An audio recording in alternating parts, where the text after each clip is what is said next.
நன்றி நன்றி நன்றி நன்றி தேவா, நன்றி தேவா, நன்றி பிராங்க்லின், நன்றி பிராங்க்லின், நன்றி கேசவன். நண்பர்கள் அனைவருக்கும் என்னுடைய அன்பான பணிவான வணக்கங்கள். என் பெயர் ஜான். நான் ஒரு குடிநோயாளி. எல்லாமல்ல இறைவனோட அருளாலையும் தோழமையில இணைந்து செயல்படுவதால் நான் பெற்றுக்கொள்ளக்கூடிய அனுபவம் தெம்பு நம்பிக்கையாலையும் இன்னைக்கு ஒரே ஒரு நாள் நான் குடிகளை தெளிவா, மன நிறைவா, அமைதியா வாழ என்னாலான எல்லா முயற்சிகளையும் செய்து கொண்டிருக்கின்றேன். நண்பர் தேவா குறிப்பிட்டது போல கோயம்புத்தூர் ஒருங்கிணைப்பு குழு மனசாட்சியின் தீர்மானத்தின் அடிப்படையில இந்த இரவு 9:30 to 10:30 மணி ஆன்லைன் மீட்டிங்ல 24 hours a day, 24 மணித்துளிகள் அப்படின்ற புத்தகத்துல இருந்து ஒவ்வொரு நாளும் ஒவ்வொரு பக்கத்தை எடுத்து வாசிச்சு விளக்கம் பார்த்து கலந்தாய்வு செய்து இந்த கூட்டத்தை நடத்தி கொண்டிருக்கிறோம். அதன் தொடர்ச்சியாக நம்ம தேவா குறிப்பிட்டது போல இன்னைக்கு நாம அடைஞ்சிருக்கிற பக்கம் மே மாதம் 14ஆம் நாள். இந்த மே மாதம் 14ஆம் நாள் சிந்தனையை முதல்ல வாசிச்சு அதற்கு அப்புறமாக அதை விளக்கம் பார்த்து கலந்தாய்வு செய்து கூட்டத்தை நிறைவு செய்வோம். மே 14 சிந்தனையை வாசிப்பதற்காக நண்பர் தேவா அவர்களை அன்போட பணிவோட கேட்டுக்கொள்றேன். Over to you Deva. May 14. Thank you. Thank you sir. May 14, 24 மணித்துளிகள் ஒரு நாள். தோழமையின் இன்றைய சிந்தனை: மது அருந்தியதை நிறுத்தியவுடன் தோழமை நமக்கு தரும் பலன்களை நாம் அனுபவிக்க ஆரம்பிக்கின்றோம். புதிய நண்பர்களை தோழமையில் கண்டுகொள்வதால் நமது தனிமை உணர்வு நீங்குகின்றது. நமது இல்லத்தில் மகிழ்வுடன் இருக்க உறவுகளை சீர் செய்து புதுப்பித்துக் கொள்கின்றோம்.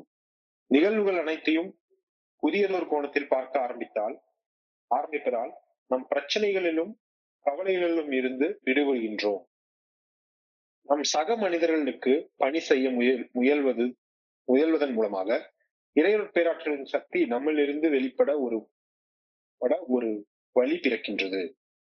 தோழமையில் எனக்கு அளிக்கும் பலன்களை நான் அனுபவிக்க ஆரம்பித்து விட்டேனா?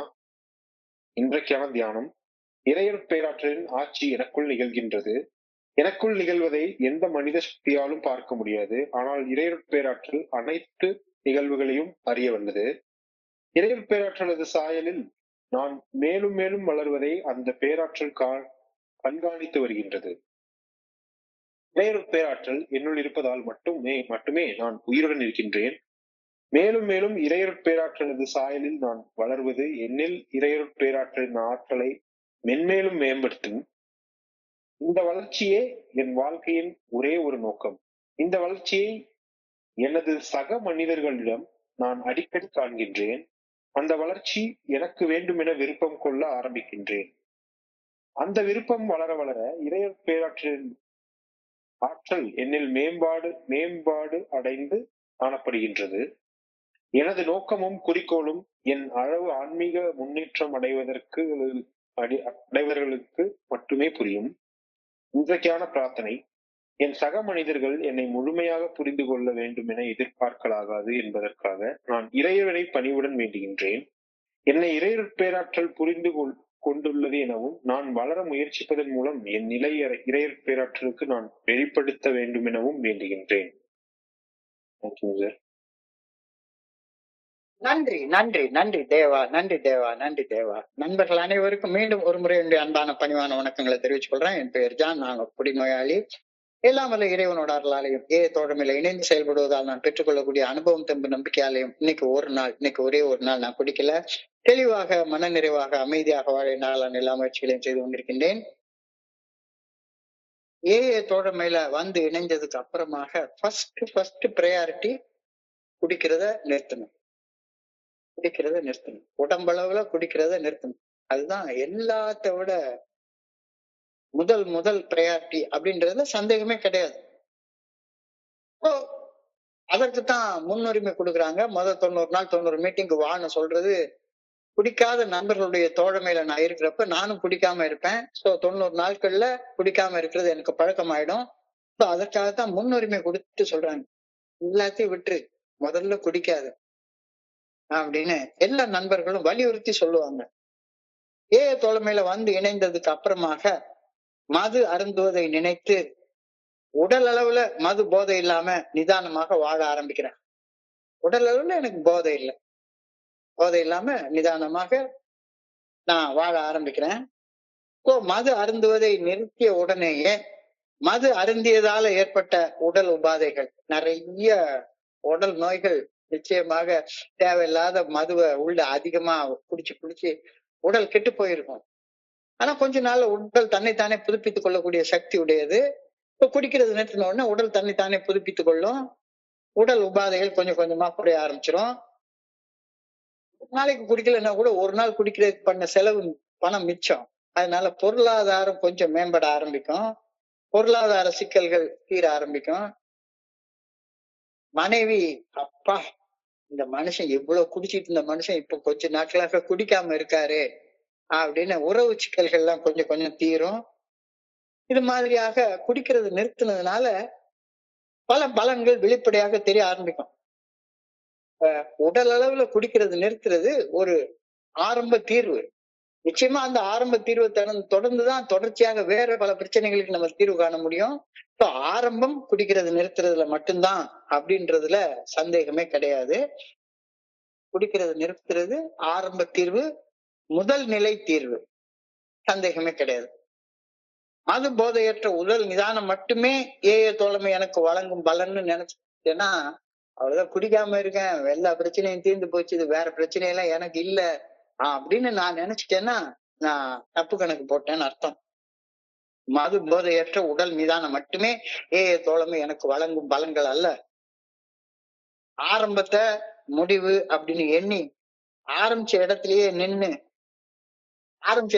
நிலைச்சு நின்னுட்டு இருந்துடுறது ஏய தோழமை எனக்கு வழங்க வல்ல பல்வேறு உன்னதமான பலன்களை நான் பெற்றுக்கொள்ள மறுப்பதாக அமைந்து விடும் அப்படின்ற கருத்து இன்னைக்கு சொல்லியிருக்காங்க. நிச்சயமாக குடிக்கிறத உடல் அளவுல குடிக்காம நிறுத்துறது ஒரு பெரிய விஷயம், சந்தேகமே கிடையாது. ஆனா அது ஸ்டார்டிங் மட்டும்தான். ஸ்டார்ட் பண்ண இடத்துலயே நின்னுட்டு நான் எல்லாத்தையும் முடிச்சுட்டேன், ஆரம்பத்தை முடிவுன்னு நினைச்சுக்கிட்டு ஆரம்பிச்ச இடத்துலயே அப்படி நிலை கொண்டு நின்று கொண்டு இருப்பது ஏய தோழமை எனக்கு வழங்கக்கூடிய பல உன்னதமான வேற பல பலன்களை பெற்றுக்கொள்ள மறுப்பதாக அமைந்து விடும் அப்படின்ற கருத்தை இன்னைக்கு நம்ம சிந்தனைக்கு கொடுக்குறாங்க. Having gotten over drinking, we have only just begun to enjoy the benefits of the fellowship of Alcoholics Anonymous. இதுதான் இன்னைக்கு சிந்தனையுடைய முதல் வார்த்தை. Having gotten over drinking, குடியில இருந்து வெளியே வந்ததுக்கு அப்புறமாக we have only just begun to enjoy the benefits of the fellowship of Alcoholics Anonymous. அப்பதான் நம்ம ஏஏ தோழமை நமக்கு வழங்கக்கூடிய பலன்களுடைய முதல் பலனை அப்பதான் அடைய ஆரம்பிக்கிறோம். குடிநோய் என்ற புத மணல இருந்து, பிக் சாண்ட்ல இருந்து அந்த புத மணல சிக்கிட்டு நிச்சயமா செத்து போயிடுற நிலைமையில இருந்தோம். அப்போ ஏங்கிற உதவி கரம் நம்மளை கேட்டு நம்மளை தூக்கி புத மணலுக்கு வெளியே தூக்கி எடுத்துருச்சுது. தூக்கி எடுத்த உடனே அந்த புத மணலுடைய ஓரத்திலேயே டென்ட்டை போட்டு உட்கார்ந்துக்கிட்டு அதே இடத்துல எஞ்சிய வாழ்நாட்களை கழிச்சிட்டு இருக்கிறது புத்திசாலித்தனமான ஒரு செயலாக இருக்குமா? அது ஒரு முட்டாள்தனமான செயலாக இருக்கும் தானே அப்படின்ற கருத்தை சிந்திக்க சொல்லி இன்னைக்கு சொல்றாங்க. குடிநோய் விளைவிக்க வல்ல கோர மரணத்திலிருந்து தப்பி பிழைத்தது புனர்ஜென்மம், மறுவாழ்வு. ஐயமே இல்ல, சந்தேகமே இல்ல. செத்து போனா நான் செத்து பொழைச்ச வேண்டா, எவனை பார்த்து சிரிச்ச வேண்டான்னு ஒரு பாட்டு வரும். செத்து பொழைச்சோம், உண்மைதான். குடிநோய் விளைவிக்க வல்ல கோர மரணத்திலிருந்து தப்பி பிழைச்சோம், புனர்ஜென்மம் எடுத்திருக்கிறோம், மறுவாழ்வு அடைஞ்சிருக்கிறோம் அப்படின்றத சந்தேகமே இல்லை. ஆனாலும் செத்து பிழைச்சேன்னா என்னுடைய அந்த மறுபிறவிலையும் உயிரோட்டம் இல்லாத ஒரு வாழ்க்கையை வாழ்றதுக்காக ஏஏ தோழமை எனக்கு மறுவாழ்வு கொடுக்கல. குடிக்கிற காலத்துலதான் உயிரோட்டம் இல்லாத செத்து போன ஒரு வாழ்க்கையை வாழ்ந்துட்டு இருந்தோம். இப்ப குடிக்கிறத நிறுத்தினதுக்கு அப்புறமாகவும் அதே செத்து போன உயிரோட்டம் இல்லாத ஒரு வாழ்க்கையை வாழ்றதுக்காகவா ஏஏ தோழமை எனக்கு மறுஜென்மத்தை கொடுத்திருக்குது, புனர்ஜென்மத்தை கொடுத்திருக்குது, ஒரு மறுபிறவியை கொடுத்திருக்குது? இல்லவே இல்லைல்ல. ஏஏ தோழமை அளிக்கக்கூடிய முழு பலன்களையும் அனுபவிக்கணும்னா ஏஏ தோழமை பரிந்துரைக்கக்கூடிய 12 படிகள் அடங்கி மேற்படையும் செயல் திட்டத்தை வாழ்க்கையாக வாழ்வதன் மூலமாக மட்டும்தான் நான் பெற்றுக்கொள்ள முடியும். மறுபடியும் அரைச்ச மாதிரி சொல்ற கருத்தை தான் திரும்ப திரும்ப சொல்லிட்டே இருக்காங்க. ஏஏ தோழமை நான் எனக்கு கொடுக்கக்கூடிய முழுமையான பலன்களையும் நான் அனுபவிக்கணும் அப்படின்னா ஏஏ தோழமை பரிந்துரைக்கக்கூடிய வாழ்க்கையை நான் வாழ ஆரம்பிக்கணும். அப்போ ஏஏ தோழமையில எனக்கு கிடைக்கிற முதல் பலன், நேரத்துக்கு சொன்ன அதே கருத்தை இன்னைக்கு திரும்பவும் சொல்றாங்க. முதல் பலன் என்ன? கடைசி காலத்துல வெறுமன தனியா உட்கார்ந்து பைத்தியக்கார மாதிரி குடிச்சிட்டு இருந்தேன். தனிமையில வாடுவது நீங்கி தோழமையில மகிழ ஆரம்பிக்கின்றேன். தோழமையில ஆனந்தமாக சந்தோஷமாக இருக்க ஆரம்பிக்கின்றேன். இதுதான் தோழமையில எனக்கு கிடைக்கக்கூடிய முதன்மையான பலன். முதன்மையான பலன். ஃபர்ஸ்ட் பலன் வந்து என்னுடைய தனிமை உணர்வு போச்சுது. நான் தனி ஆள் இல்ல. என்னையும் வா, சரியான நேரத்துக்கு வந்திருக்க, சரியான நேரத்துக்கு வந்திருக்க, வா உட்காரு, டீ சாப்பிடு, எல்லாரையும் போல நீயும் வாழலாம் அப்படின்னு என்னை வரவேற்கிறதுக்கு 4 பேர் இருந்தாங்க. தோழமையில நான் பெற்றுக்கொள்ளக்கூடிய முதல் பலன் தனிமையில வாடுவது நீங்கி தோழமையில மகிழ்ச்சி காண ஆரம்பிப்பது. அப்படின்னு கடைசி நாட்கள்ல என்னை மிகவும் வாட்டியது அந்த தனிமை உணர்வு தான். தோழமையில நல்வாழ்வு வாழும் புதிய நண்பர்கள் அவங்களோட உண்மையான ஒரு தோழமையை நான் பெற்றுக்கொண்ட காரணத்தால என்னுடைய தனிமை உணர்வு கொஞ்சம் கொஞ்சமா நீங்க ஆரம்பிச்சது. கடைசி காலத்துல எனக்கு நண்பர்களே இல்லாம இருந்தப்ப this is tailor made fellowship அப்படின்றாங்க. எனக்காகவே அளவெடுத்து தைக்கப்பட்ட ஃபெல்லோஷிப் இது. எனக்காகவே உருவாக்கப்பட்ட ஃபெல்லோஷிப் மாதிரி எனக்குன்னு உள்ள நண்பர்கள் இங்க இருந்தாங்க. அதனால என்னுடைய தனிமை உணர்வு கொஞ்சம் கொஞ்சமா மறைய ஆரம்பிச்சுது. தனிமையில வாட வேண்டிய அவசியம் எனக்கு இல்லாம போச்சுது. நண்பர்களின் தோழமையால் நண்பர்களுடைய அன்புடனான ஆதரவை பெற்றுக்கொண்டதால என்னுடைய மன சோர்வு போச்சுது, என்னுடைய மன பதட்டம் போச்சுது. இது எல்லாமே என்கிட்ட இருந்து போச்சுது. எப்ப பார்த்தாலும் சோர்வா உட்கார்ந்து மூஞ்சி தூக்கி வச்சுட்டு போதையில ஏதாவது ஒரு பார்ல ஒரு மூலையில உட்கார்ந்து அந்த போதை நிறைஞ்ச கண்ணுல பாதி கண்ணு மூடிய நிலைமையில சோர்வோட உட்கார்ந்துட்டு இருந்தது. எப்ப பார்த்தாலும் நாளைக்கு என்ன நடக்குமோ, வேலை இருக்குமா, போயிருமா, பணம் கிடைக்குமா, கிடைக்காதா அப்படின்ற மன பதட்டம், மன சோர்வு ஃபெலோஷிப்குள்ளார வந்ததுக்கு அப்புறமா என்கிட்ட இருந்து போயிடுச்சுது. நண்பர்களின் தோழமையாலையும் நண்பர்களோட அன்புடனான ஆதரவாலையும் என்னை வாட்டி அந்த தனிமை உணர்வு என்கிட்ட இருந்து போச்சுது. தனிமைதான் பல பல மனநல பிரச்சனைகளுக்கு மூல காரணம் அப்படின்னு சைக்காலஜிக்கல் சயின்ஸ் சொல்லுது, உளவியல் விஞ்ஞானம் சொல்லுது. ஏன் ஒரு மனுஷன் பைத்தியக்காரன் ஆகிறான்னா சமுதாயத்தை விட்டு விலகி இருட்டுக்குள்ளார தனியா அவனுக்கு ஒரு உலகத்தை படைச்சு கொண்டு அதுக்குள்ளாரையே குடியை பத்தியே சிந்திச்சு கொண்டு குடிக்கிறதுக்கு எப்படி பணம் சம்பாதிக்கலாம்னு யோசிச்சு கொண்டு தனிமையிலே உட்கார்ந்து இருக்கிறதுனாலதான் எல்லா வகையான சைக்காலஜிக்கல் ப்ராப்ளம்ஸ், உளவியல் பிரச்சனைகள் எல்லாமே உருவாகுது. உளவியல் பிரச்சனைகள் உருவாகிறதுக்கு மூல காரணம் ஒரு மனுஷன் தனியாக இருக்கிறது தான் அப்படின்னு சைக்காலஜிக்கல் சயின்ஸ் நமக்கு இன்னைக்கு நிரூபிச்சு காட்டுது.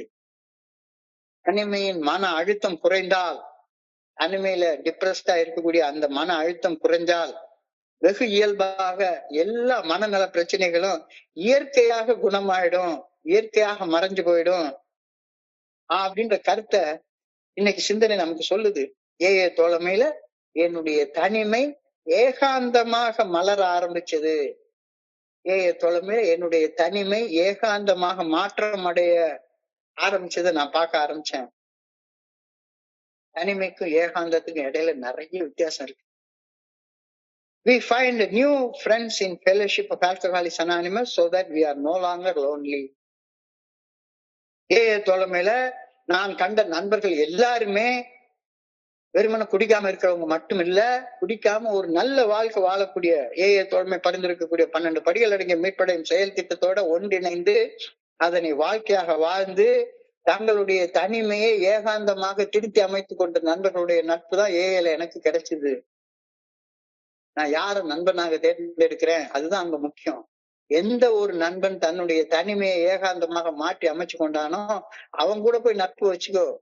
மறுபடியும் இங்க உள்ளார தனிமையில வாழக்கூடிய நண்பனோட இருந்துட்டு இருந்தேன்னா மறுபடியும் குடிக்கிற காலத்துல எந்த மாதிரி இருந்தனோ அதே வாழ்க்கையை தான் திரும்பவும் வாழ ஆரம்பிக்க போறேன்.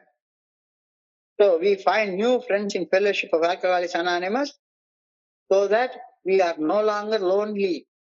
நம்முடைய தனிமை உணர்வை ஏகாந்த உணர்வாக திருத்தி அமைத்துக் கொள்வதற்கு உதவக்கூடிய நண்பர்களைத்தான் நாம தோழமையில பெற்றுக்கொள்ளணும் அப்படின்ற கருத்தை இன்னைக்கு சொல்றாங்க.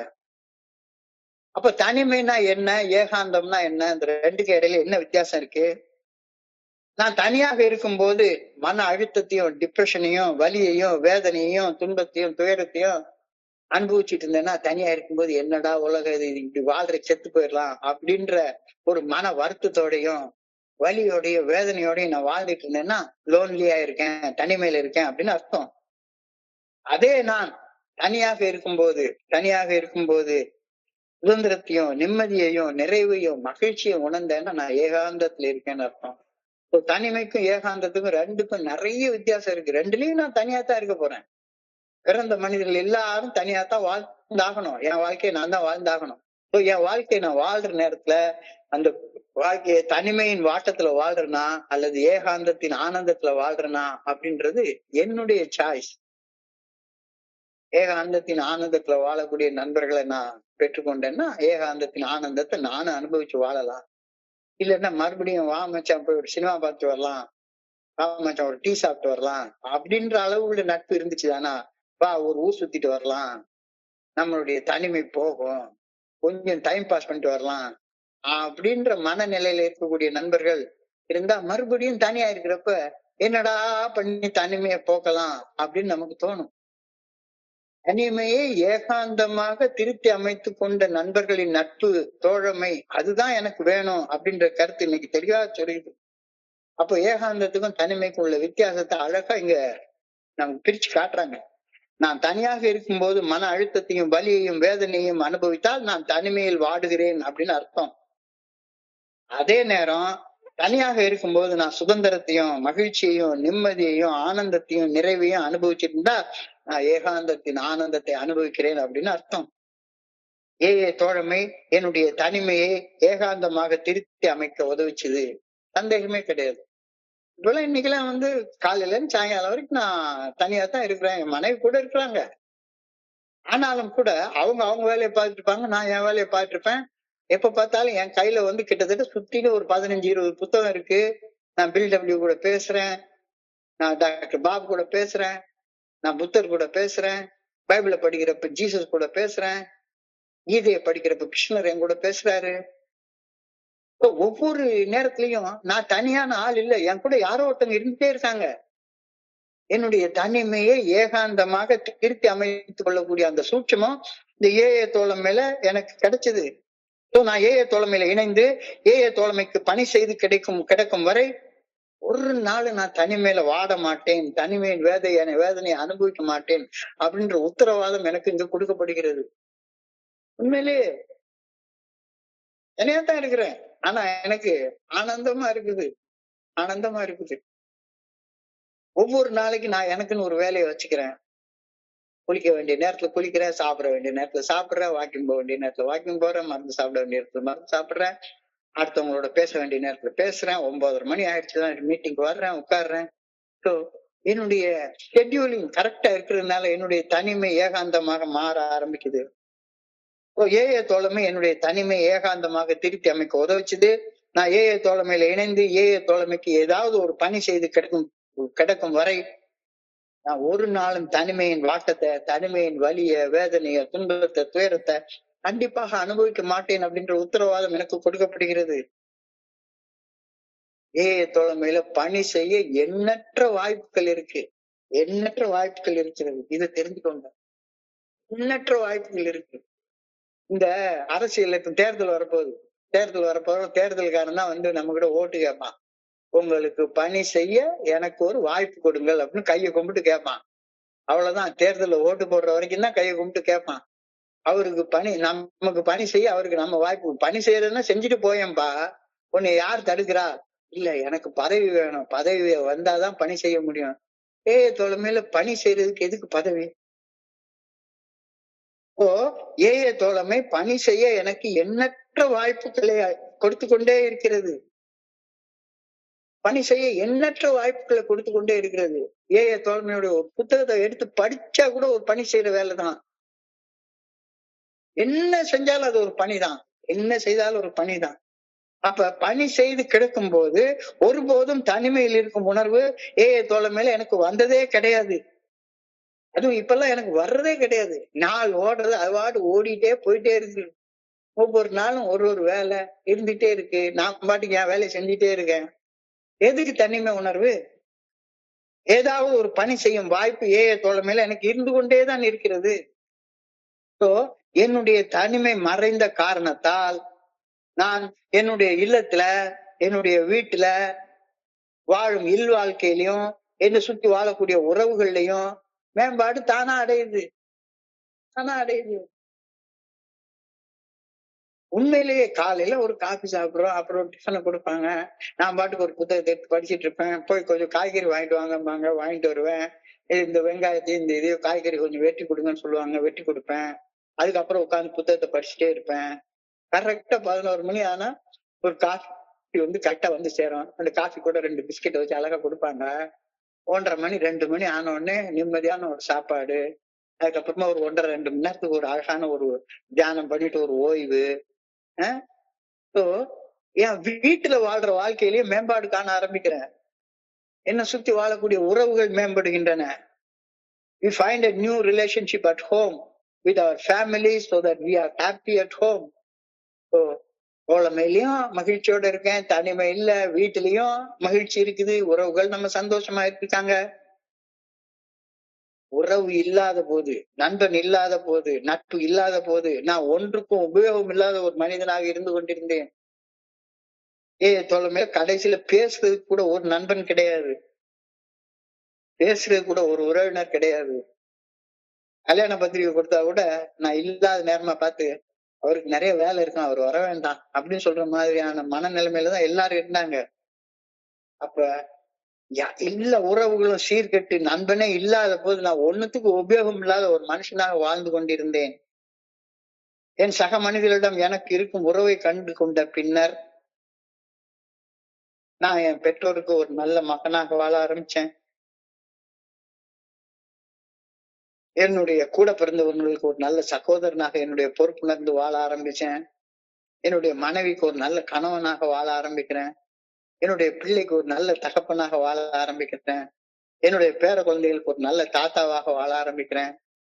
என்னுடைய முதலாளிக்கு நல்ல ஒரு வேலைக்காரனாக, நல்ல ஒரு தொழிலாளியாக வாழ ஆரம்பிக்கிறேன்.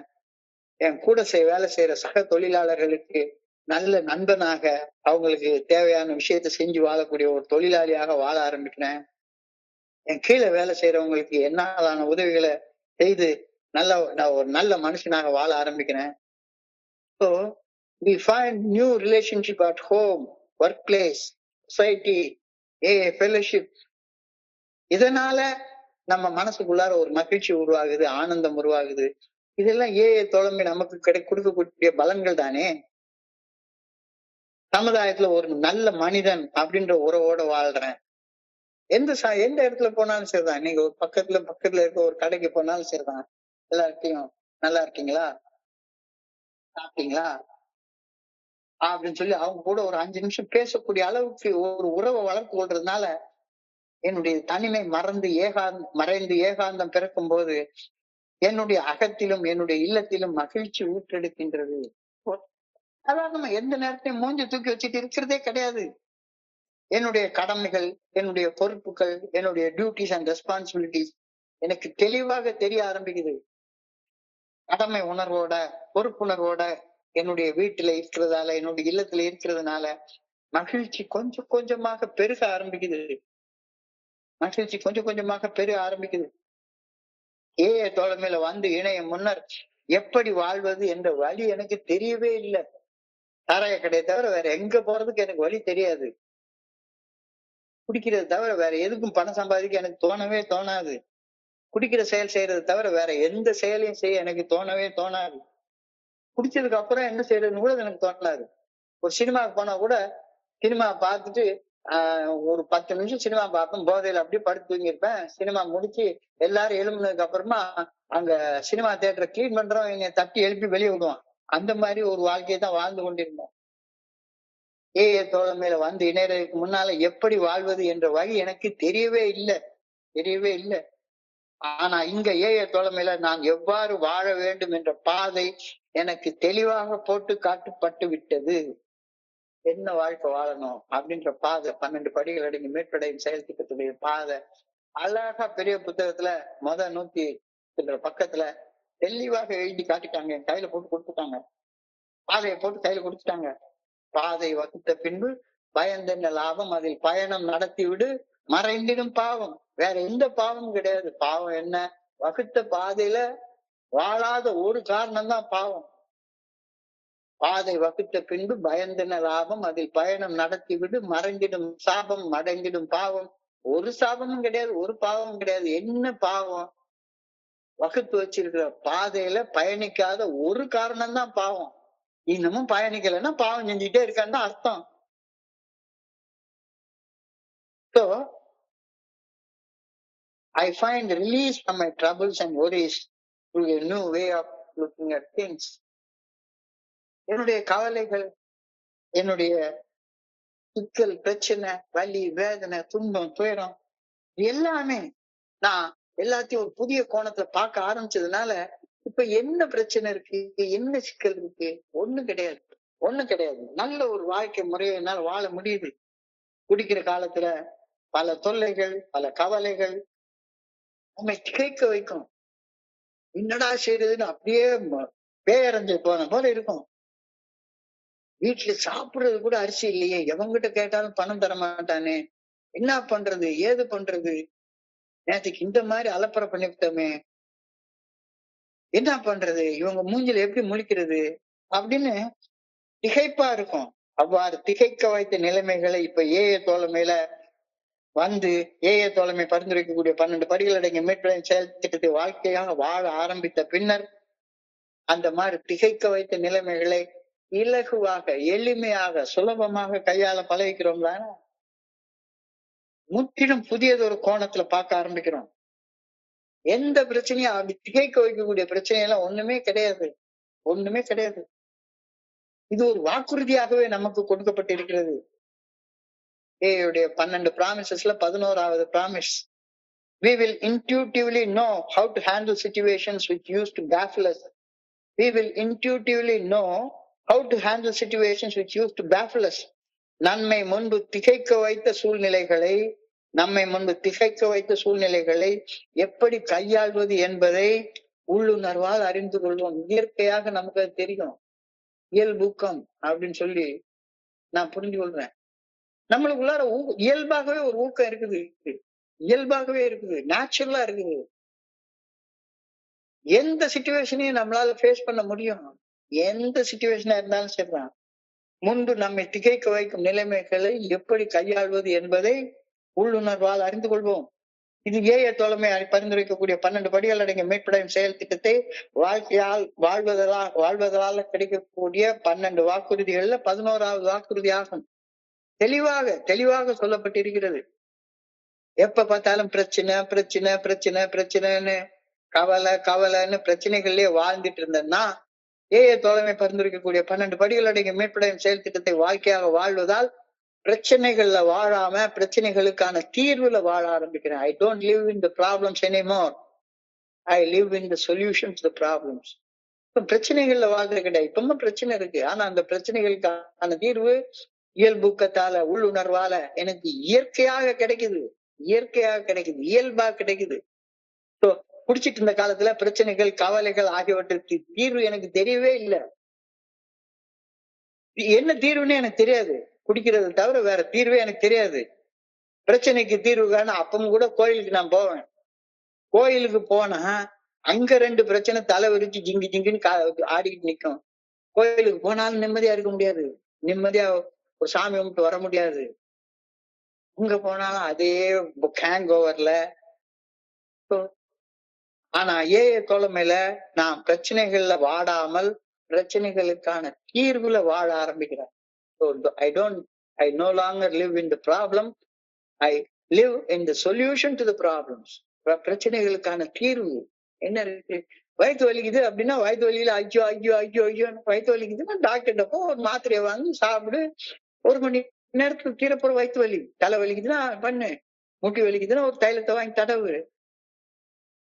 ஏதாச்சும் ஒரு சின்ன பிரச்சனை வந்துருச்சு, பொருளாதார பிரச்சனை வந்துருச்சு, நஷ்டம் வந்துருச்சு அப்படின்னா அதை எப்படி கையாளுறதுன்ற தீர்வுல வாழ ஆரம்பி.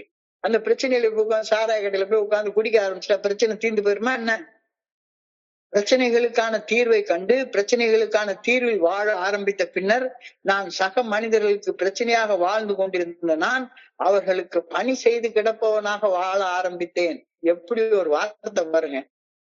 பிரச்சனைகளுக்கு தீர்வு கண்டு பிரச்சனைகளுக்கு தீர்வுல வாழ ஆரம்பிச்சதுக்கு அப்புறமாக நான் என்னுடைய சக மனிதர்களுக்கு பிரச்சனையாக வாழாமல் அவர்களுக்கு பணி செய்து கிடப்பவனாக வாழ ஆரம்பிச்சேன். இல்லாட்டி போனா எல்லாரும் என்னைய பார்த்துட்டு பிரச்சனையை கண்டா ஓடி ஒளிஞ்சி பிரச்சனை மேல பிரச்சனையை கொண்டு வந்து வச்சு என்னுடைய வீட்டுல பொண்டாட்டி கூட இந்த மனுஷனோட இருக்கிறதுக்கு இவன் செத்து தொலைஞ்சா போதும் அப்படின்ற நிலைமையில சிந்திச்சிட்டு இருந்த நிலைமை இப்ப மாறுது. பிரச்சனைகளுக்கான தீர்வை கண்டு பிரச்சனைகளுக்கான தீர்வில் வாழ ஆரம்பித்த பின்னர் நான் சக மனிதர்களுக்கு பிரச்சனையாக வாழ்ந்து கொண்டிருந்த நான் அவர்களுக்கு பணி செய்து கிடப்பவனாக வாழ ஆரம்பித்தேன். எனக்குள்ளாத அருவமாக மறைவாக இருந்து என்னை இயக்கக்கூடிய இறையர் பேராற்றின் ஆற்றல் என் மூலமாக வெளிப்படுவதற்கு ஒரு வழி கிடைக்குது. இங்க ஏல I find an outlet for my energy in helping other people. என் சக மனிதர்களுக்கு பணி செய்து கிடப்பதற்கு இறையர் பேராற்றலுடைய ஆற்றல் தேவைப்படுகிறது. அந்த ஆற்றலுக்கு ஒரு வடிகால், ஒரு வெளியேறக்கூடிய வழி ஃபெலோஷிப்ல எனக்கு கிடைக்குது. அப்ப தொகுத்து பார்ப்போம். ஃபெலோஷிப்ல தோழமையில நண்பர்களின் நட்பும் தோழமையும் கிடைக்கிறது. தனிமை மறைந்து ஒரு ஏகாந்தம் பிறக்கிறது. இது முதல் பலன். குடும்பத்துல சமுதாயத்துல வேலை செய்யற இடத்துல தோழமையில உறவுகள் சீர்பட ஆரம்பித்து என்னுடைய குடும்பத்திலும் பணியிடத்திலும் சமுதாயத்திலும் தோழமையிலும் நான் ஆனந்தமாக வாழ ஆரம்பிக்கின்றேன். இது 2வது பலன். தொல்லைகளையும் கவலைகளையும் கையாள புதிய புதிய வழிகள் பிறக்க ஆரம்பிக்கின்றன. இப்ப எல்லாம் கவலைப்பட்டு கவலையிலேயே மிதந்து கிடக்கிறது. அதெல்லாம் கிடையவே கிடையாது. தொல்லைகளையும் கவலைகளையும் கையாள புதிய வழிகள் எனக்கு பிறக்க ஆரம்பிக்கின்றன. இது 3வது பலன். சக மனிதர்களுக்கு இறையர் பேராற்றலுக்கு பணிந்து பணி செய்ய கிடைக்க ஒரு வழி கிடைக்குது. இது 4வது பலன். இந்த 4 பலன்களையும் கிடைக்கிறத விட்டுட்டு நான் குடிக்கிறத நிறுத்திட்டேன். மறுபடியும் ஊர் சுத்தி குடிக்கிற காலத்துல எப்படி வாழ்ந்தனோ அதே வாழ்க்கையை இப்பவும் வாழ்ந்துட்டு இருப்பேன் அப்படின்றது முட்டாள்தனம் இல்லையா? தோழமையில் மது அருந்தும் கட்டாயத்தில் இருந்து விடுபட்டதையும் தாண்டி மேற்சொன்ன நன்மைகள் எனக்கு கிடைக்க ஆரம்பிக்கின்றன. Am I enjoying the benefits of இதெல்லாம் உனக்கு கிடைக்குதா? என்ஜாய் பண்ண ஆரம்பிக்கிறியா? தோழமை எனக்கு வாக்குறுதியாக அளிக்கும் நன்மைகளை நான் பெற ஆரம்பித்து விட்டேனா? யோசிச்சு பாருங்க. எத்தனை வருஷம் ஆச்சு இந்த தோழமை எனக்கு எவ்வளவு பெரிய வாக்குறுதிகள், மிகைப்படுத்தப்பட்ட வாக்குறுதிகள், நடக்க முடியாத வாக்குறுதிகள் மாதிரி சொல்ற விஷயங்கள் சொல்லியிருக்காங்க. இல்ல இன்னும் நடக்க ஆரம்பிக்கலையா? தோழமை வாக்குறுதியாக அளிக்கும் நன்மைகளை இன்னும் நான் அடைய ஆரம்பிக்கவில்லை என்றால் இன்னைக்கு தியானத்தை கடந்து போ. இவ்வளவு சிந்தனையை சொல்லிட்டு அவர் சொல்றாரு, Am I enjoying the benefits of the fellowship of Alcoholics Anonymous? Alcoholics Anonymous எனக்கு வாக்குறுதியாக அளிக்கக்கூடிய அந்த பலன்களை, நன்மைகளை இன்னும் நான் வாழ்க்கையில அனுபவிக்க ஆரம்பிக்கிறேன்னா தியானத்துக்கு கடந்து போ. வள்ளலார் அழகா சொல்லுவாரு, அருள் என்றால் அருவம் பிளஸ் உள். அருவம் என்றால் மறைவாக உள்ளிருந்து என்னை இயக்குவது. இறையருட் பேராற்றல் அருவமாக மறைவாக எனக்குள்ளார இருந்து என்னை இயக்குகின்றது. இறையருட் பேராற்றல் என்னை ஆட்சி செய்கின்றது. எனக்குள்ளார கடவுள் இல்லைன்னா, கடவுளுடைய ஆற்றல் இல்லைன்னா நான் செத்த போனம் தானே. அப்போ கடவுள் தானே எனக்குள்ளார இருந்து என்னை ஆட்சி செய்து கொண்டிருக்கின்றார். என்னையும் அறியாமல் இறையருட் பேராற்றின் ஆட்சி தான் எனக்குள்ளார நடந்துட்டு இருக்குது. நான் சாப்பிடுற சாப்பாடு ஜீரணம் பண்றது கூட அதுதான். நான் இப்ப பேசிட்டு இருக்கிறத கேட்டு புரிஞ்சு கொள்றதும் இறைவனுடைய ஆற்றல் இல்லாத அந்த மனித மூளை இல்லைன்னு யாருக்கும் எதுவுமே புரியப்படுறதே கிடையாது. அப்போ இறையர் பேராற்றலின் ஆட்சி எனக்குள்ளார் நடந்து கொண்டிருக்கிறது. இதை இன்னைக்கு தியானத்துடைய முதல் வரி எனக்கு நிறைவேற்றுது. The kingdom of God is within me. The kingdom of God is within me. இறை ஆட்சி எனக்குள்ளார் நடந்து கொண்டிருக்கின்றது. I am conscious within. I am conscious within. பிரஞானம் பிரம்ம, வேதத்துல சொல்லப்பட்டிருக்கிற மகா வாக்கியம். பிரஞானம் பிரம்ம, consciousness is God. God sees as no one can see what is within me. எனக்குள்ளார இருக்கிறத யாருக்கு தெரியுதோ இல்லையோ என்னுடைய மனசாட்சிக்கு கண்டிப்பாக தெரியும். வேற யாருக்கும் தெரியாதனாலும் நான் என்னுடைய எண்ணங்களை யாருக்கு தெரியாம வேணாலும் மறைச்சிடலாம். என்னுடைய மனசாட்சிக்கு தெரியாம என்னுடைய எண்ணங்களை மறைச்சு வைக்க முடியவே முடியாது. யாருக்கும் தெரியாது அப்படின்னு நான் செய்யக்கூடிய கள்ளத்தனமான செயல்கள் எனக்குள்ளார இருந்து என்னை இயக்கக்கூடிய இறையர் பேராட்சிக்கு தெரியாம செய்யவே முடியாது. எனக்கு ஒரு நாள் நல்ல ஞாபகம் இருக்கு. ஃபெல்லோஷிப்புக்குள்ளார வந்து ஒரு வெறுமனா 3 மாசம் தான் இருக்கும் நான் குடிக்காம இருந்து. ஒரு 90 நாள் குடிக்காம இருக்கேன். அப்போ ஒரு தடவை ஃபர்ஸ்ட் சென்னை எக்மோர்ல இருந்து திருநெல்வேலிக்கு டிராவல் பண்ண வேண்டிய ஒரு இது. Reserved ticket, second AC, low birth எல்லாம் கிடைச்சிச்சு. 2 மணி நேரத்துக்கு முன்னாலே மெட்ராஸ்க்கு எக்மோர் ஸ்டேஷனுக்கு வந்துட்டேன்.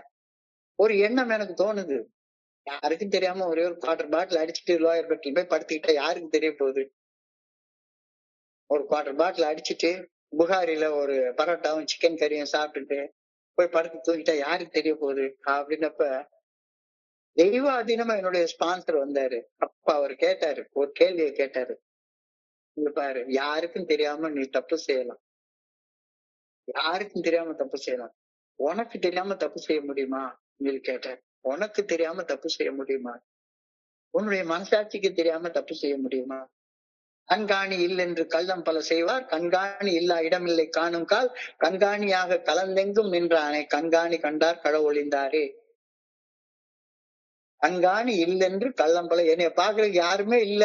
குடிச்சா என்ன, தப்பு செஞ்சா என்ன, போன் பிக்சர் பார்த்தா என்ன, எவ கூட படுத்து உருண்டா என்ன அப்படின்னு எனக்கு மனசு சொல்லிக்கிட்டே இருக்கும். இச்சை நிறைந்த மனசு சொல்லிட்டே இருக்கும். ஆனா உன்னைய பாக்குறதுக்கு உன்னுடைய மனசாட்சி என்னைக்குமே இருந்துட்டு இருக்கு. கண்காணி இல்லா இடமில்லை காணுங்கால், எங்க போனாலும் உன் மனசாட்சி உன்னைய பார்த்துட்டே இருக்கும். கண்காணியாக கலந்தெங்கும் நின்றானே, கண்காணி கண்டார் கள ஒளிந்தாரே. My conscience is always a witness to my actions. என்னுடைய மனசாட்சிக்கு தெரியாம எந்த தப்பையும் என்னால செய்ய முடியாது. My conscience sees me growing more. நான் வளர்ச்சி அடைகிறேனா அல்லது வீழ்ச்சி அடைகிறேனா அல்லது தாழ்நிலைக்கு போயிட்டே இருக்கிறேனா அப்படின்றது எனக்கு நல்லாவே தெரியும். My conscience is always a witness for my actions. என்னுடைய மனசாட்சிக்கு தெரியாம எந்த தப்பையும் என்னால செய்ய முடியாது. எனக்கு எத்தனையோ தடவை சிகரெட் குடிக்கிறத கூடாதுன்னு நான் இது பண்ணிருப்பேன். யாராச்சும் ஒருத்தவங்க சிகரெட் குடிக்கிற நேரத்துல யாருக்கும் தெரியாம ஒரே ஒரு சிகரெட் எடுத்து வாயில வச்சு பத்த வச்சு ஊதிட்டா என்னன்னு தோணும். அப்போ அந்த என்னுடைய ஸ்பான்சர் சொன்ன அந்த வார்த்தை தான் ஞாபகத்துக்கு வரும். மனசாட்சி தெரியாம இந்த செயலை செய்ய முடியுமா? கண்காணி இல்லா இடமில்லை காணும் கால், கண்காணி கண்டார் கள ஒளிந்தாரே. So my conscience sees me growing more and more. That is the reason for my existence. I can grow more and more if I follow the good orderly direction of God, grown through my conscience. இல்லைன்னா நான் அடிமட்டங்களுக்கு மேல அடிமட்டங்களை கீழே தான் பார்த்துட்டு இருப்பேன். So நான் வாழ்வதுவோ அல்லது தாழ்வதுவோ என்னுடைய மனசாட்சிக்கு நன்றாக தெரியும். எனக்குள்ளார உயிராக, ஆன்மாவாக, கான்சியன்ஸாக இருக்கக்கூடிய மனசாட்சியாக இறையருட் பேராக இருந்து என்னை இயக்க கொண்டிருக்கிற ஒரே காரணத்தினால மட்டும்தான் நான் உயிரோட இருந்துட்டு இருக்கேன். எனக்குள்ளார கடவுள் ஆன்மாவாக, உயிராக, என்னுடைய கான்சியன்ஸாக இருக்கிறதுனால மட்டும்தான் நான் உயிரோட இருந்துட்டு இருக்கிறேன். இது நான் மறுக்காமல் ஏற்றுக்கொள்ள வேண்டிய ஒரு உண்மைதானே. என்னுடைய மனசாட்சியின் மூலமாக வெளிப்படுத்தப்படும் நல்ல ஒழுங்கான வழிகாட்டுதலுக்கு பணிந்து மனசாட்சி ஊர்த்தும் செயல்களை செய்யாமலும் மனசாட்சி சரின்னு சொல்லக்கூடிய செயல்களை செய்தும் வாழ்ந்தால் எனக்கு வளர்ச்சி கிடைக்கும். இல்லைன்னா தாழ்நிலைக்கு மேல தாழ்நிலையை நான் பார்த்துக்கிட்டே போயிட்டு இருப்பேன். அடிமட்டங்களுக்கு மேல அடிமட்டங்களை பார்த்துட்டே இருப்பேன். எந்த டைரக்ஷன்ல வளர போற, மேல வளர போறியா அல்லது கீழே வளர போறியா? சாய்ஸ் உனக்கு தான், உன் கையில தான், யார் கையிலயும் அது இல்ல. ஏய தோழமையில இறை பண்புகளோடு வாழும் பல மனிதர்களை நான் நடைமுறையில பாக்குறேன். ரத்தத்தை வித்து குடிச்ச ஒரு மனுஷன், ரத்தத்தை வித்து குடிக்கிற அளவுக்கு குட்டி வெறி நிறைஞ்சிருந்த ஒரு மனுஷன் இன்னைக்கு எந்த உயர்ந்த நிலையில இருக்கிறத நான் பாக்குறேன். ஏய தோழமை பரிந்துரைக்கும் 12 படிகள் அடங்கிய மீட்படையும் செயல் திட்டத்தை வாழ்க்கையாக வாழ்வதன் விளைவாக பெரும் தன்னுணர்வாலேயே ஆன்மீக பண்புகள், தெய்வீக பண்புகள் வளர்கின்றன. இல்லாட்டி போனா மறுபடியும் குடி வெறியும், அடுத்தவனை எப்படா பிராக்கெட்டை போடலாம், எப்படா ஊர் சுத்தலாம் அப்படின்ற அந்த நினைப்புதான் வளர்ந்துட்டே இருக்கும். I can see often in others the divine qualities and aspirations that I want to possess myself. நிறைய நண்பர்களை பார்ப்பேன், இவங்க கிட்ட இருக்கிறது எனக்கு வேணும், என்ன மாதிரி இப்படி வாழ்ந்த ஒரு மனுஷன் எப்படி வாழ்ந்துட்டு இருக்காயா அப்படின்னு ஒரு முன்னுதாரணமாக, எடுத்துக்காட்டாக சில நண்பர்களை நான் பாக்குறேன். அப்படிப்பட்ட எடுத்துக்காட்டான வாழ்க்கையை நானும் வாழணும்னு ஆசைப்படுறேன். அப்ப அவங்க என்ன செஞ்சாங்களோ அதை நானும் செஞ்சாதானே அப்படிப்பட்ட வாழ்க்கையை வாழ முடியும். If I follow the way those members live, I can also recognize God's spirit within me. அவங்க கிட்ட இருக்கிறது எனக்கு வேணும், ஆனா நான் வாழ்ந்துட்டு இருக்கிற வாழ்க்கை முறையிலேயே வாழ்ந்துட்டு இருப்பேன். அவங்க வாழ்ற வாழ்க்கை எனக்கு வேணும்னா எனக்கு எப்படி கிடைக்கும்? அவங்க கிட்ட இருக்குது எனக்கு வேணும்னா அவங்க என்ன செஞ்சாங்களோ அதை நானும் செய்யணும், அப்பதானே எனக்கும் கிடைக்கும். இப்போ எத்தனையோ பேர் இருந்து அந்த இன்ஸ்பிரேஷன், ஊக்கம் எனக்கு வருது. எப்படி வாழ்ந்துட்டு இருந்த மனிதர்கள் இன்னைக்கு எப்படி வாழ்றாங்க அப்படின்றது தெரியுது. தெரியுற நேரத்துல நான் எனக்குள்ளாரையும் வாழ்றேன். முழுமையான ஆன்மீக தெய்வீக பண்புகளை வாழ்க்கையாக வாழ்பவர்களுடன் மட்டும்தான் ஆன்மீக கோணத்தில் வளர்ச்சி காண்பதற்கு எனக்கு ஊக்கம் கிடைக்கும்.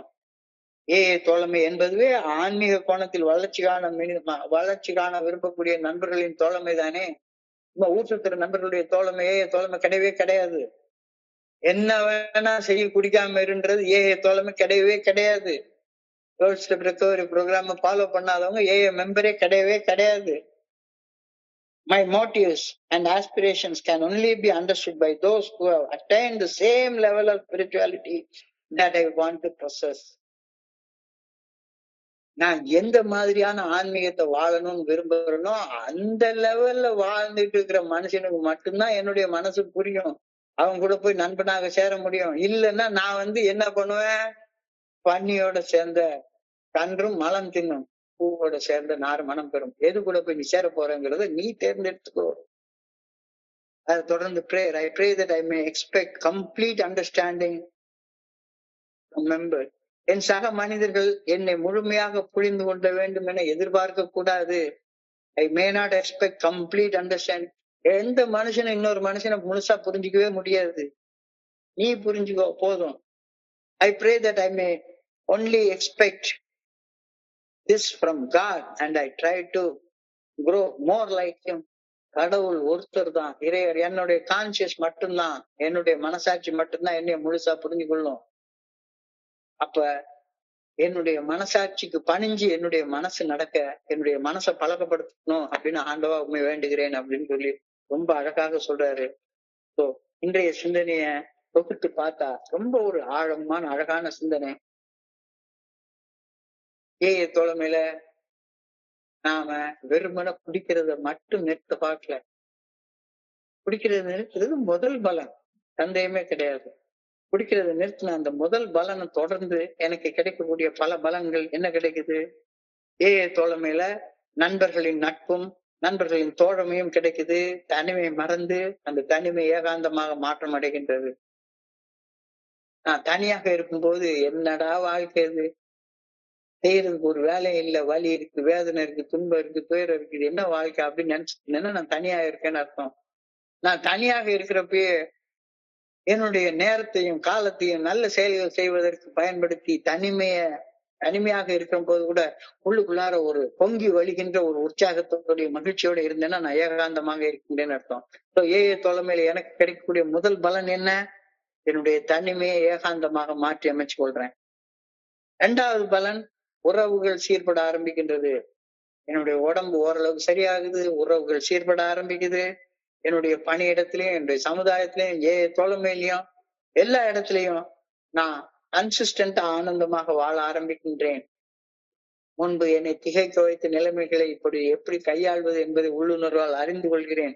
தொல்லைகளையும் கவலைகளையும் கையாள புதிய வழிகள் எனக்கு கிடைக்க ஆரம்பிக்கின்றன. சக மனிதர்களுக்கு, இறையர் பேராற்றலுக்கு பணி செய்து கிடைக்க ஏகப்பட்ட வாய்ப்புகள் எனக்கு கிடைக்குது. இதெல்லாம் தோழமையில எனக்கு கிடைக்கக்கூடிய மிகப்பெரிய பலன்கள். வெறுமனை குடிக்காம இருக்கிறதுக்காக மட்டும் நான் இங்க வரல அப்படின்ற கருத்தை சொல்றாரு. இந்த பெனிஃபிட்ஸ் எல்லாம் நீ என்ஜாய் பண்றியா? என்ஜாய் பண்ணலன்னா தியானத்துக்கு கடந்து போ. உனக்குள்ளார இருக்கிறது கடவுள். அருவம் பிளஸ் புல் அருள். அருவம் என்றால் மறைவாக இருப்பது. மறைவாக உனக்குள்ளார இருந்து உன்னை இயக்கக்கூடியது இறைவன். கான்சியஸாக இரு. I am conscious within. Prajnanam Brahman. Consciousness is God. God sees as no one can see what is within me. எனக்குள்ளார என்ன இருக்கு, என்ன சிந்தனை ஓடிட்டு இருக்கு அப்படின்றது என்ன சுத்தி வாழக்கூடிய என்னுடைய ஸ்பான்சருக்கெல்லாம் தெரியவே தெரியாது. வேறு யாருக்கும் தெரியாமல் என்னுடைய எண்ணங்களை நான் மறைத்துக் கொள்ளலாம். என் மனசாட்சிக்கு தெரியாம என்னுடைய எண்ணங்களை எப்படி மறைத்துக் கொள்வது? யாருக்கும் தென்படாது என்று நான் கள்ள செயல்களை செஞ்சேன்னா நிச்சயமாக எனக்கு தெரியாம எப்படி கள்ள செயல் நான் செய்ய முடியும்? என்னுடைய மனசாட்சிக்கு மறைச்சு எந்த செயலை நான் செய்ய முடியும்? கண்காணி இல்லென்று கள்ளம் பல செய்வார், கண்காணி இல்லா இடமில்லை காணும் கால், கண்காணியாக கலந்தெங்கும் நின்றானே, கண்காணி கண்டார் கள ஒளிந்தாரே. My conscience is always a witness for my action.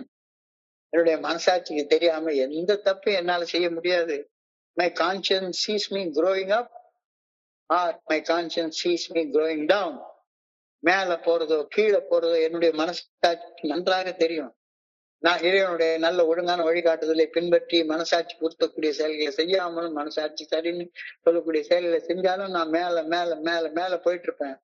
இல்ல மனம் போன போக்குல தாந்தோன்றித்தனமாக மனசாட்சி உறுத்துற செயல்களை செஞ்சும் மனசாட்சி சரின்னு சொல்ற செயல்களை செய்யாமலும் இருந்தேன்னா அடிமட்டத்துக்கு மேல அடிமட்டத்தை நான் பார்த்துக்கிட்டே இருப்பேன். தோல் மேல மனசாட்சிக்கு பணிஞ்சு இறையர் பேராற்றின் நல்ல ஒழுங்கான வழிகாட்டுதலுக்கு பணிஞ்சு 12 படிகள் அடங்கிய மீட்புடைய செயல்பட்டு வாழ்க்கையாக வாழ்ற மனிதர்கள் தங்களுடைய அதிதீவிர மன வெறிய கடந்து அற்புதமான வாழ்க்கை வாழ்றத கண்ணால பாக்குறேன். அந்த வாழ்க்கை எனக்கும் வேணும்ன்ற விருப்பம் எனக்கு வருது. அப்ப என்ன செய்யணும்? அவங்க கிட்ட இருக்கிறது எனக்கு வேணும்னா அந்த அவங்க கிட்ட இருக்கிறத அடையிறதுக்கு அவங்க என்ன செஞ்சாங்களோ அதை நான் செய்யணும் தானே. அதுதானே இதோ நாங்கள் பின்பற்றிய வழிமுறைகள் தொகுத்து வழங்கப்பட்டிருக்கிறது. அதை நீயும் செய், அதை நீயும் செய். முழுமையான ஆன்மீக தெய்வீக பண்புகளுடன் வாழ்வதால் மட்டுமே நான் வளர்ச்சி காண முடியும். இல்லாட்டி போனா கீழே கீழே போயிட்டே இருப்பேன். இதை தொடர்ந்து இன்னைக்கு பிரேயர் சொல்லப்பட்டிருக்கிறது. I pray that I may not expect complete understanding from others. என்னுடைய மனைவி கூட என்னைய முழுமையாக புரிந்து கொள்ளலாம் முடியவே முடியாது. எல்லாரும் என்னைய முழுமையா புரிஞ்சு கொள்ளணும். உன்னுடைய மனசாட்சிக்கு தெரியும்பா நீ யாருன்னு. கவுண்டமணி ஒரு படத்துல செந்தில் சொல்லுவான், நீ யாரா எப்பேற்பட்ட மனுஷன், ஒரு சூழ்நிலைக்கு தகுந்த மாதிரி டிசைனா என்னென்ன முடிப்பு கொடுப்ப எல்லாம் நல்லா நல்லா தெரியும். என் மனசு உள்ளார என்ன இருக்குதுன்றது என் மனம் என்னவென்று என்ன என்று யாருக்கு தெரியும்? எந்த மனுஷனுக்கும் தெரியாது. என் சக மனிதர்கள் என்னை முழுமையாக புரிந்து கொள்ள வேண்டும் என நான் எதிர்பார்க்க கூடாது என்பதற்காக நான் ஜெபிக்கின்றேன். I pray that I may only expect this from the good orderly direction of God and try to grow more and more like him. இறைவனுடைய சாயல்ல தெய்வீக பண்புகளை எனக்குள்ளார வளர்த்துக் கொள்வதற்கு தினசரி மனசாட்சி உறுத்தக்கூடிய செயல்களை செய்யாமலும் மனசாட்சி சரின்ற செயல்களை செய்தும் நான் வாழணும். அதற்கு ஒரு சுய ஒழுக்கத்தை என் வாழ்க்கையில கொண்டு வரணும் அப்படின்றதுக்காக ஆண்டவா வேண்டுகின்றேன் அப்படின்ற பிரேயரோட இன்னைக்கு சிந்தனை முடிவடைகிறது. இன்றைய சிந்தனையை படிக்கிறப்ப என் மனதை கடந்த இந்த சிந்தனைகளும் கூட பகிர்ந்து கொள்ள இந்த அற்புதமான வாய்ப்பை உருவாக்கி கொடுத்த இந்த குழுவிற்கு என்னுடைய மிக பணிவான நன்றிகளை தெரிவிச்சு கொள்றேன். இதுவரைக்கும் பொறுமையாக கேட்ட ஒவ்வொரு நண்பருக்கும் என்னுடைய பணிவான நன்றிகள். இந்த இரவு பொழுது நண்பர்களுக்கு இனிமையான இரவாக அமைய இறைவன் பணிவுடன் வேண்டிக் கொள்கின்றேன். நன்றி நன்றி நன்றி நன்றி நன்றி. வாழ்க வளமுடன். Thank you so much. Thank you so much.